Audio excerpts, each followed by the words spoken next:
Welcome to the Slop Farm. Enjoy the video. You're starting now? Confirm your iPhone runs iOS 14 or later and remove any bulky case that softens the taps. Once done, open Settings, tap Accessibility, then Touch. You're not looking for gestures yet. Instead, scroll to find Back Tap near the bottom of Touch options. Make sure your phone screen is unlocked and held naturally, because the sensor senses impact location and force. This first move prepares the device to register a double tap reliably and gets you into the right menu fast. You're now choosing the behavior. Tap Back Tap, then choose Double Tap to map your double tap motion.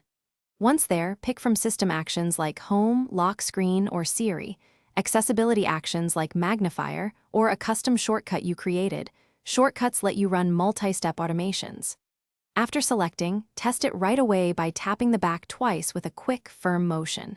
If it misses, try slightly varied pressure and position. The sensor cares about speed and contact point, so small adjustments make a big difference.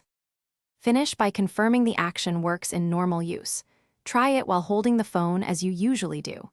If it feels inconsistent, remove the case and retry.